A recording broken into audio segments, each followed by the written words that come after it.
Il fuyait chaque chose. Et tout ça lui retombe dessus, il est absolument terrorisé, mais en même temps fasciné. Parce que quelque chose apparaît.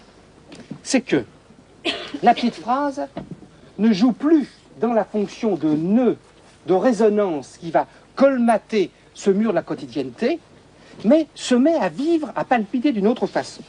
En effet, d'abord, le musicien va la jouer en entier, alors que, traditionnellement, on ne gardait que les éléments de la petite phrase, on en perdait toute une partie. Et Proust dit, il y avait là d'admirables idées dans le développement, alors qu'auparavant, il ne retenait que la petite phrase. Le reste, c'était un peu flou, il n'arrivait pas à le saisir. Et il s'aperçoit pour la première fois que dans le reste du morceau, il y avait là d'admirables idées que Swann n'avait pas distinguées à la première audition et qu'il percevait maintenant, comme si elles se fussent dans le vestiaire de sa mémoire, débarrassées du déguisement uniforme de la nouveauté. La déterritorialisation, c'est par exemple des signes musicaux qui ne fonctionnent pas dans des systèmes de monnaie, dans des systèmes de phrases, ou des systèmes de signes mathématiques qui fonctionnent dans des équations mais qui ne renvoient pas à des phrases ou même à des réalités comme celles qu'on peut avoir dans la perception. Enfin, je ne développe pas parce que ça m'entraînerait très loin sur la déterritorialisation. Est-ce qu'on ne veut pas dire quand même, quant à cette question même, que l'exemple même que Félix vient de citer, par exemple des monocles, dans la seconde phase de l'amour de Swann, jusque-là, il avait vu des visages d'Odette. Il avait besoin en plus de nourrir ce visage d'Odette de réminiscences picturales, un visage de Botticelli. Et puis, il y avait comme une espèce de plaquage de l'un sur l'autre. On peut dire, là on ne cherche pas une définition logique, que les visages étaient pris dans leur territorialité. Ils étaient appréhendés comme visages, soit visage sur toile, soit visage de chair et d'os.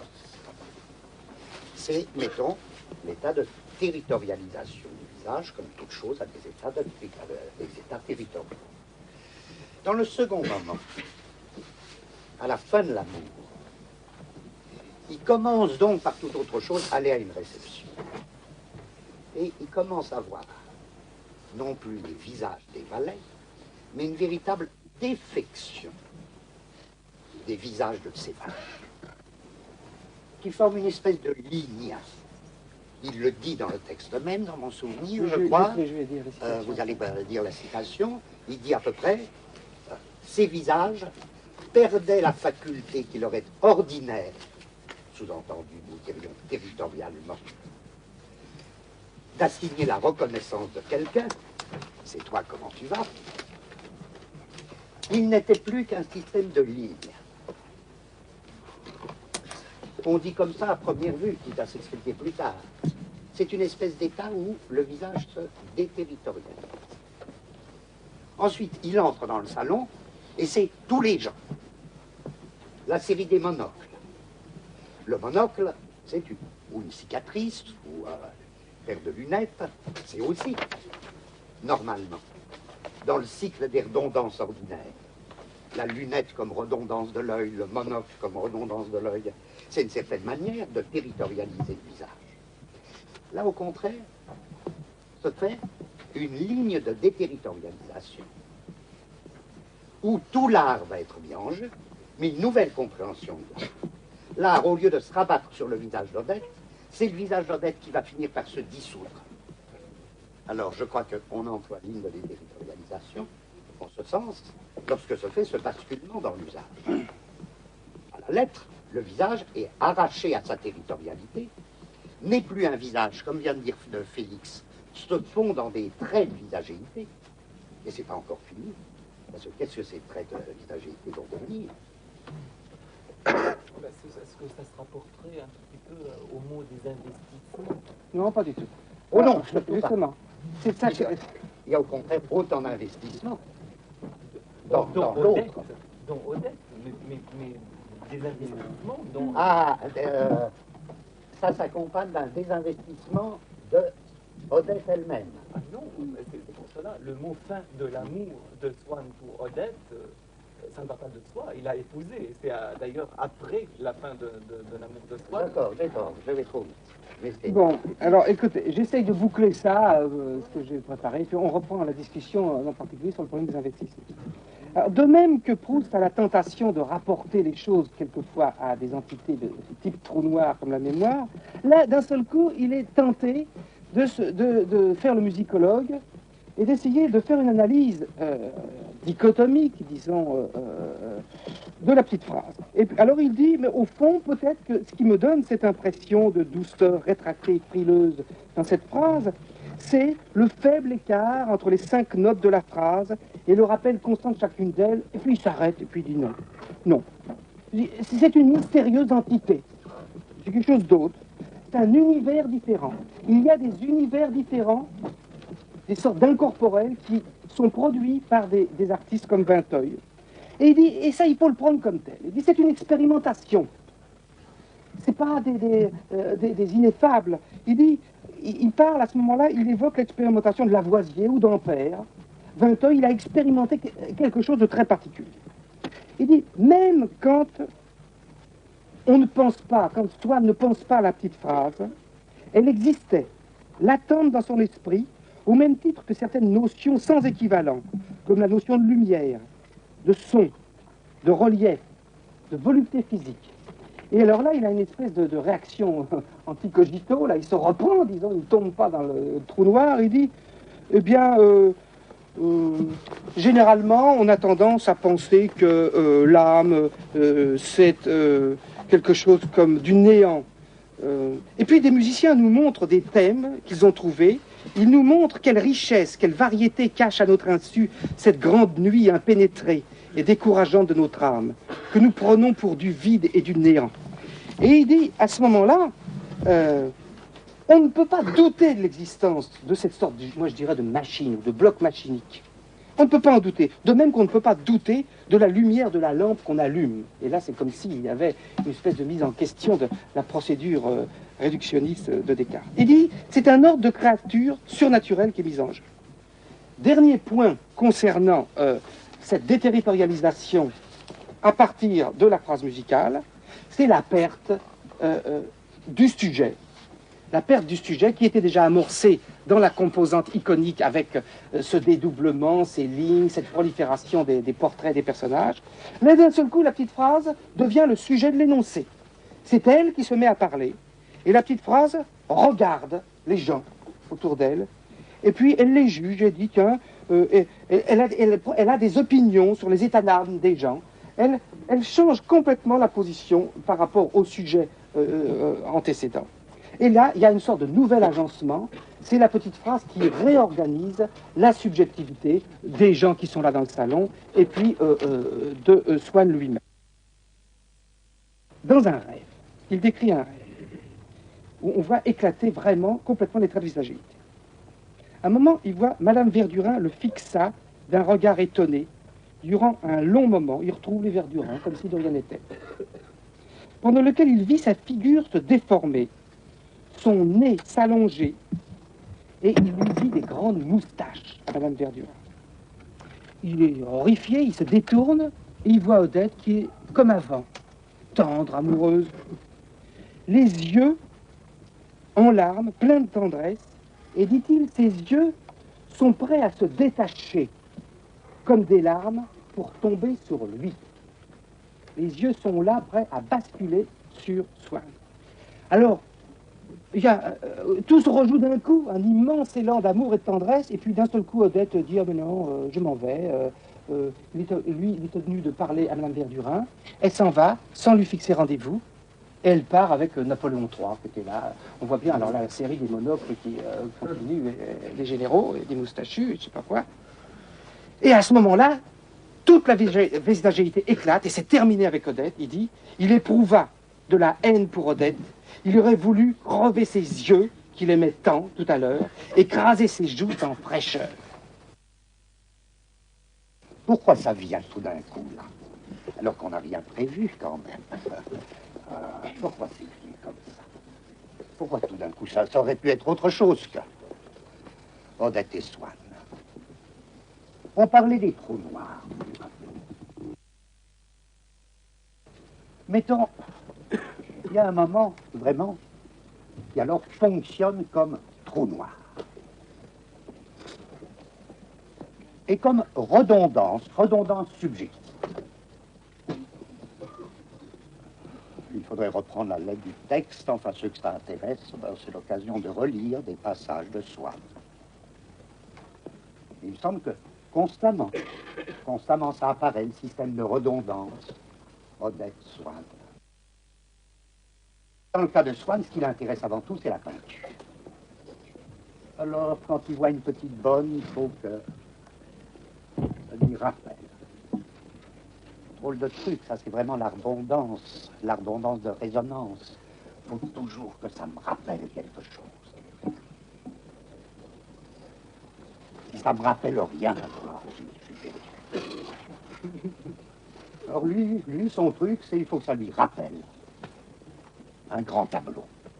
Alors là, ça marche. Bon.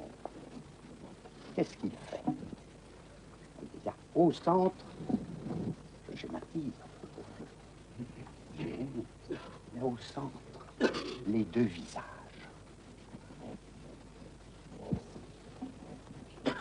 Là. Mais il y a un raté. C'est pas tellement commode, hein. Encore une fois, n'oublions pas notre méthode. Il n'y a pas du bon et du mauvais. Faut pas dire les trous noirs, c'est pas bon. Pas tellement commode de se faire un trou noir. C'est l'amour-passion. Alors, il y a les deux visages, Odette Swann. Et ça ne prend qu'à moitié. Ça s'enroule suivant une ligne de vie. Mais ça marche pas vraiment. Swann fait appel à son procédé. Il va entourer ça d'une autre ligne, la ligne d'art. Pour vraiment colmater, constituer le trou noir de l'amour-passion. Odette, Botticelli, Odette. Ah, mais ça change tout. Elle me rappelle quelque chose. Redondance. La redondance du visage d'Odette et du visage de Swann. La redondance de la fleur donnée par Odette et de la fleur donnée par Swann.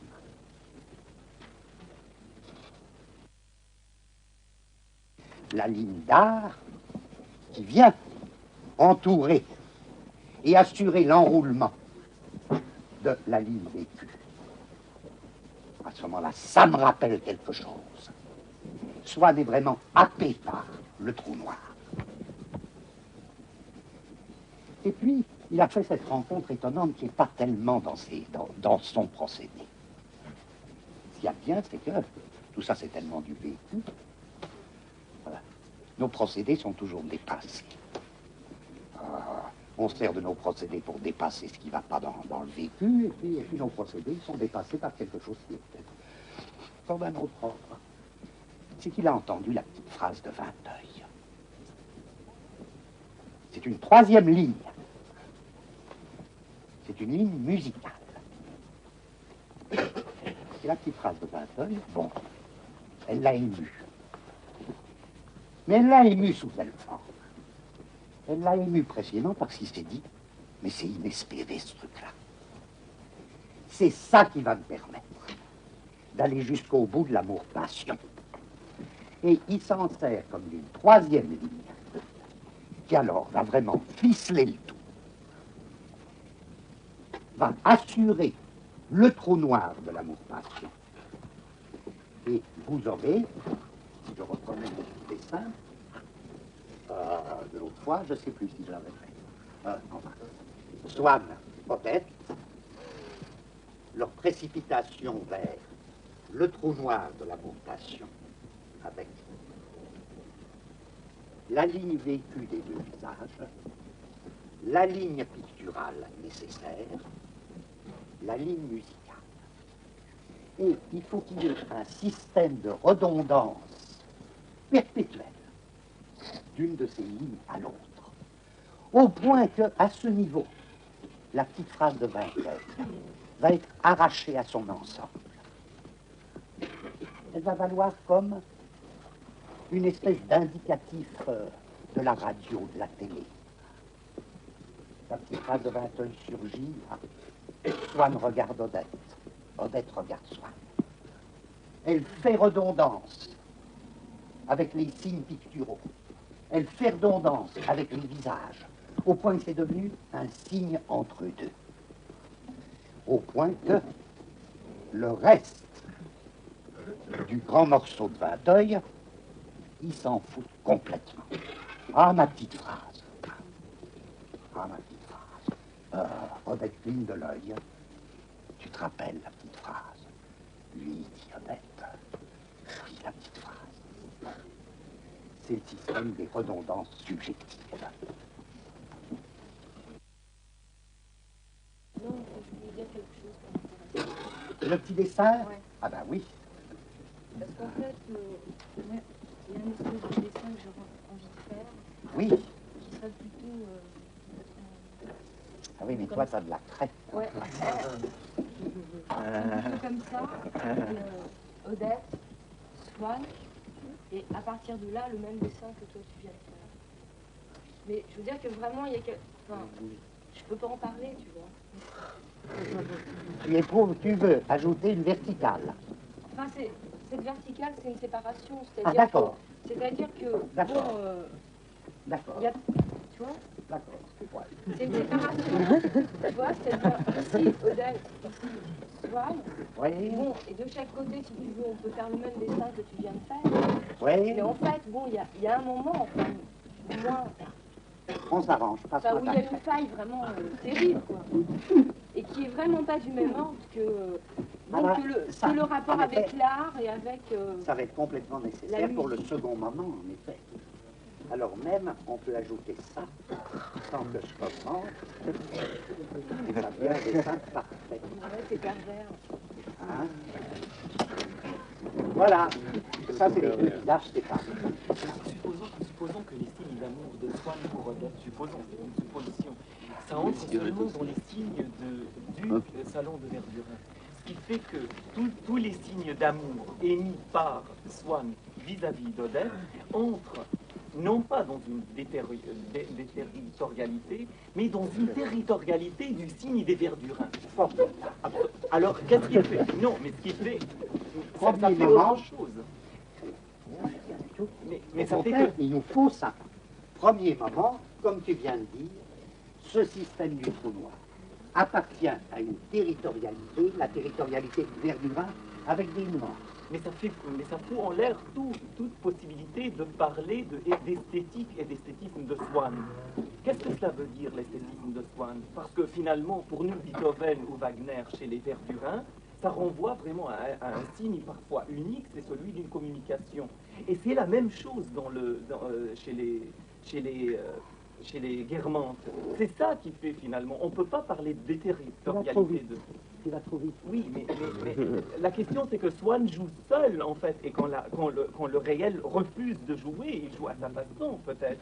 Mais alors il y a beaucoup de mots qui deviennent vraiment inutiles, esthétique par exemple, réalité. Pardon. Pourquoi est-ce que Swann, à ce niveau, pourquoi est-ce que Swann est toujours présenté comme un amateur, pas un artiste? Swann, c'est pas vert, c'est pas Vermeer, c'est un amateur. Un amateur, c'est quelqu'un qui, en effet, fait de l'esthétique ou de l'art un usage territorialisant. Ça ne l'intéresse que dans la mesure où ça lui rappelle quelque chose. Alors là, ça complètement. C'est dans la territorialité Verdurin. Mais bien plus, l'amour pour Odette est pris dans la territorialité Verdurin. L'esthétisme de Swann, ce par quoi il n'est qu'un amateur, c'est qu'il fait encore un usage territorialisant de l'art. Et la petite phrase, qui finalement finit par être liée au parfum du chrysanthème, au parfum d'une fleur, il en fait un usage territorialisant entre lui et Odette, etc. Complètement. D'un bout à l'autre, t'as raison. Pour ce moment-là. Car vient le second moment. où tu ne dirais pas la même chose. Parce que qu'est-ce qui se passe dans le second moment que Félix a décrit? Si j'essaie de le rattacher à nos trucs, il se passe une drôle de chose. C'est que, pour 1000 raisons, à commencer par le chagrin, par, je ne sais pas quoi, c'est longuement expliqué par Proust, voilà que la ligne, à l'occasion d'un hasard, la ligne picturale se met à filer. C'est à ce moment-là que Swann commence. C'est pas la peine. Il a avantage. Il est très clair comme ça. Il ne gagnerait pas à être. Oui, c'est à ce moment-là que Swann commence à, non pas devenir un artiste, il ne le sera jamais, mais à comprendre ce que c'est un artiste. C'est-à-dire, la ligne musicale va l'annoncer. Une seconde. L'autre ligne, non plus picturale, mais la ligne musicale, elle alors va prendre une valeur pour elle-même. Elle ne dépend même plus des instruments à la limite. C'est les instruments qui l'incarnent, c'est pas les instruments qui la font naître. Elle se met à filer pour son propre compte. Ciné matériel, Proust, qui pourtant parle rarement latin. Mais si on voit le latin, c'est territorial. Voilà que c'est les instruments qui dépendent de la musique. C'est plus la musique qui dépend des instruments. La peinture, elle a commencé à vaciller. C'est même plus de la peinture, les visages se défont. Bon, il y a une déterritorialisation des visages. Il y a une déterritorialisation de la phrase musicale. Et en même temps, il y a une déterritorialisation de l'amour pour Odette. Et cette déterritorialisation de l'amour pour Odette, il va l'exprimer sous la forme de l'idée de Odette au bout du monde. Le problème que nous posons depuis le début, quels que soient les détours, et j'ajoute, en plus, ce n'est pas des détours, je crois, pour nous. Le problème que nous posons depuis le début, c'est qu'on va essayer de comprendre comment se constitue et comment fonctionne un type de pouvoir particulier qui est le pouvoir du visage. C'est pour ça que j'ai cru bon très vite de dire tout à l'heure, mais une société, ça ne fonctionne pas seulement avec la matraque d'un flic, il faut être un vrai con pour croire ça. Ça fonctionne aussi avec du visage de flic. Ça fonctionne aussi avec du visage d'instituteur. Des petits-enfants à la maternelle. Oh, la maîtresse m'a regardé. Et toi, laisse-moi finir. Le tableau, c'est pas moi. L'instituteur, l'institutrice m'a regardé. Il y a un pouvoir, là. Il ne s'agit pas d'engendrer le pouvoir à partir du visage. Il s'agit de dire le visage ou la visagéité est prise dans les systèmes de pouvoir. Il faut l'analyser comme, pas nécessairement, on pourrait parler d'autre chose, d'accord? Il faut l'analyser comme une pièce dans des mécanismes de pouvoir. Ah, ça je trouve incroyable. Incroyable la réaction qui consiste à dire que c'est à moi de répondre d'abord quand quelqu'un parle. Ça je vois pas.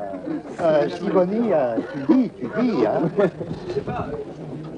Te laisse pas avoir comme ça. Je dois dire, je vois vraiment pas du tout où est le problème.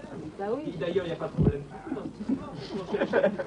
On cherche à parler de choses qui fonctionnent réellement, qui marchent réellement. Parler du visage de l'institutrice de cette manière-là, j'ai l'impression que c'est réellement très neuf. Et c'est vraiment parler du pouvoir, et du pouvoir tel qu'il fonctionne réellement, comment vous êtes dedans, comment on marche dedans, comment on a pu s'asseoir en place, comment ça marche.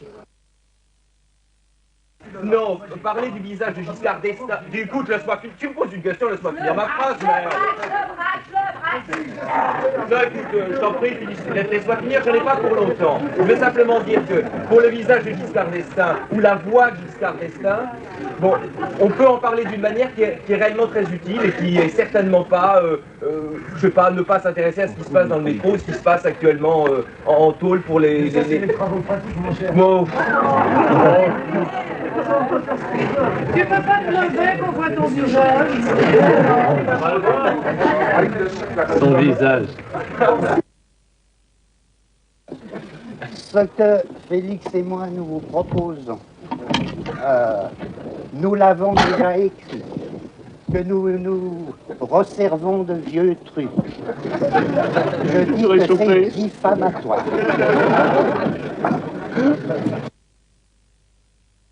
Les gendarmes dans le métro, les mecs en tôle, la CGT, le régime... Ils n'ont pas de visage, ces gens, pour toi. De façon précise, pour des visages barbus, chevelus, certainement, pour les syndicalistes en tôle. Bon, et Vincennes, par rapport à ce que c'était, bon, qu'il y ait des conversations de salon, pareil, bon, je ne sais pas pourquoi, pour avec des conversations de salon, des conversations de choses, c'est pas toujours des conversations. Non, mais laisse-le terminer. Que ce soit des conversations de salon, ou des conversations d'autres choses, ce soit toujours des conversations à Vincennes. Je veux dire, on prend tous le métro, tout le monde prend le métro. Oui, mais là, ça je veux dire, on n'est pas... Là, ça me paraissait particulièrement insupportable. Non, mais écoute, on en a assez, parce que... Non, mais c'est bon qu'ils disent que quelqu'un dise... Pardon, tu vas tout aussi parler. S'il dit, en effet, ça va Faut pas créer de rapport de force, toujours. Ça graisse tout le temps. Bande d'espions. Tout le monde s'espionne par le visage. Le problème, c'est notre idée. Tout le monde juge. On a choisi. On a marre. Ça fait 2 ans que j'ai envie de le dire, ça. Ça fait 2 ans, mais quoi? Bah, C'est très bien, ça a été dit, c'est tout, laissez-le le dire. Non, mais je veux dire, mais moi, c'est la première fois que je viens là, ça fait pas 2 ans que je suis là. Enfin, je veux dire, je sais pas qu'est-ce qui se passe ici. Ah, le mec ici. Non, mais quand je dis ici, je veux dire... Enfin, quand Deleuze parle, il parle d'un certain truc, et quand tout d'un coup, un jour, il se passe quelque chose, bon, on fait un truc complètement fou, le rapport de force, le machin, le truc. Qu'est-ce qui se passe? Bon, il y a un truc d'individu qui se dit tout de suite rapport de force, machin, bidule, et tous les trucs. Bon, alors, comment on fonctionne, nous aussi? C'était ça la question, je crois.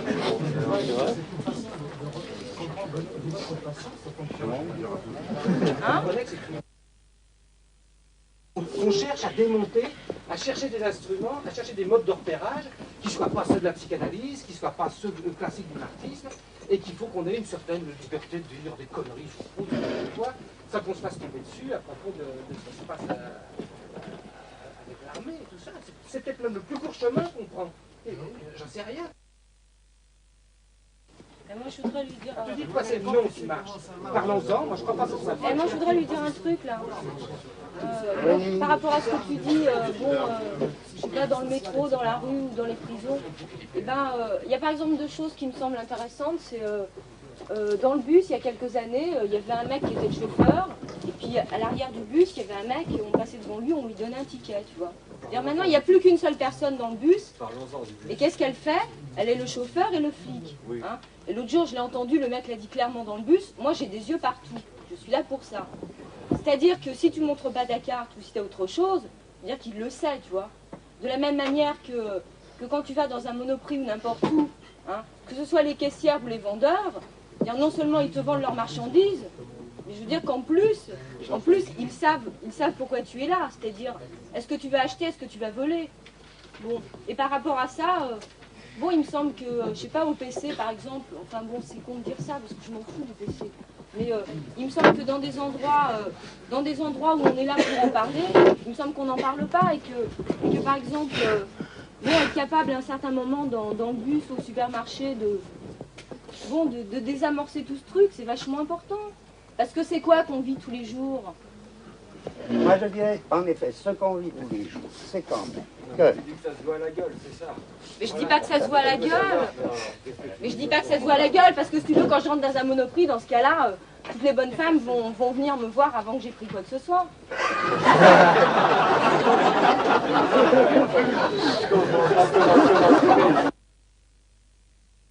Les visages de flics, ils ne sont pas seulement au bout de leur bâton, ils ne sont pas seulement dans la rue. Mais il n'y a même pas besoin d'en mettre.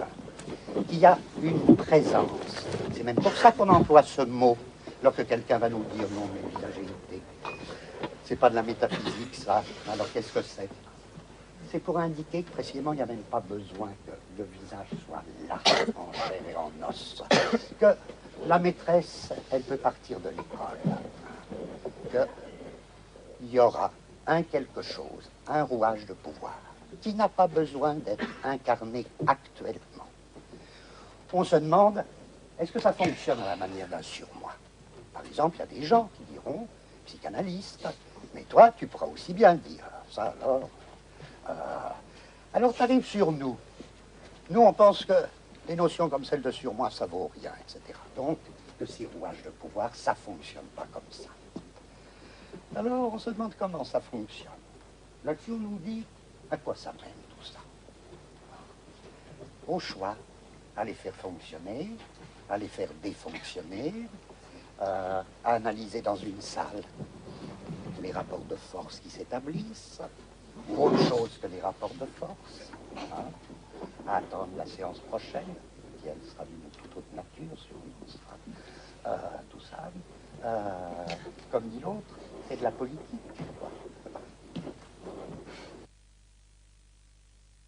Par rapport à ce que tu as dit, ou par rapport à ce que tu penses, ou par rapport à ce que tu penses de Proust, qu'est-ce qui fait à ce moment-là, pour toi, dans l'éclatement du visage, c'est-à-dire dans la rupture de l'attache, du point d'attache, de fixation, de territoire, qu'est-ce qui fait qu'il y a à ce moment-là, précisément, dans cette rupture-là ou cet éclatement, la montée de la haine?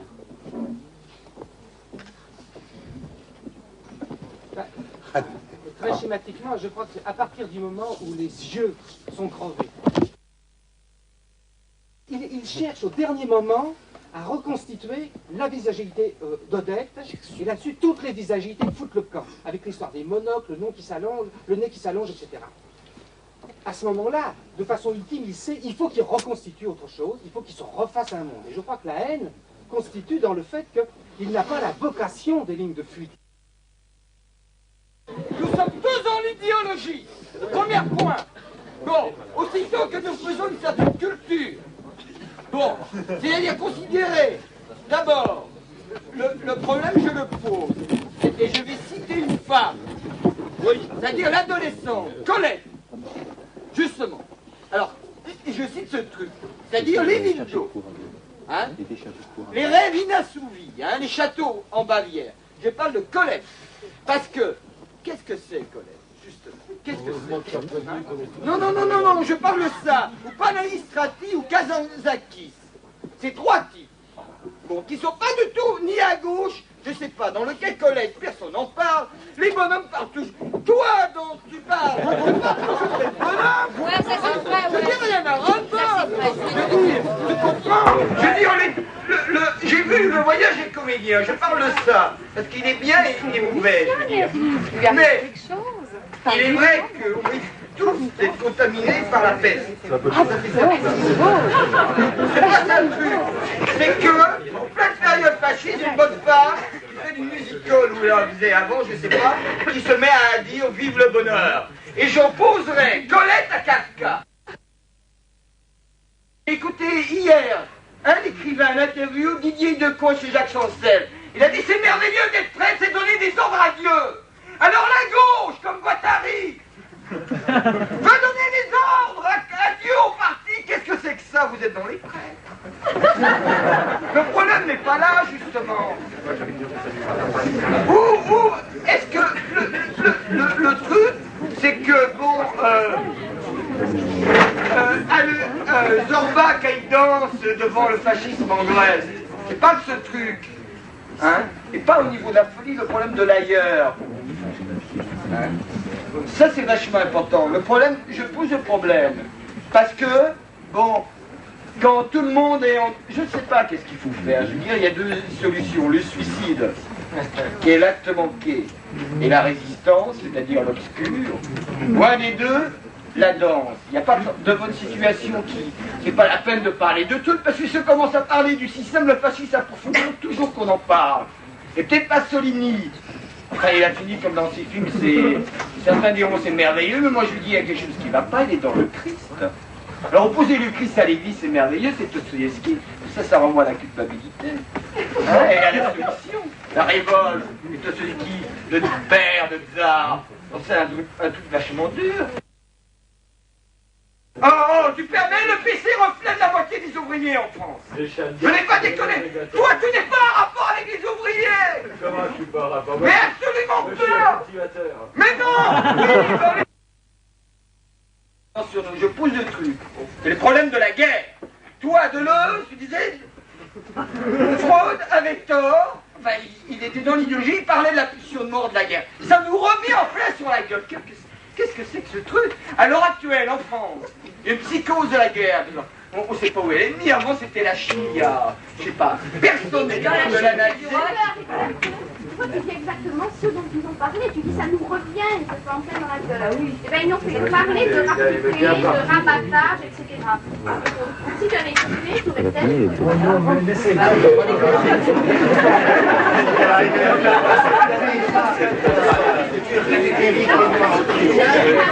Parce que monsieur s'appelle voilà, il a raison. Il a filmé. Il a raison. C'est un mauvais d'accord.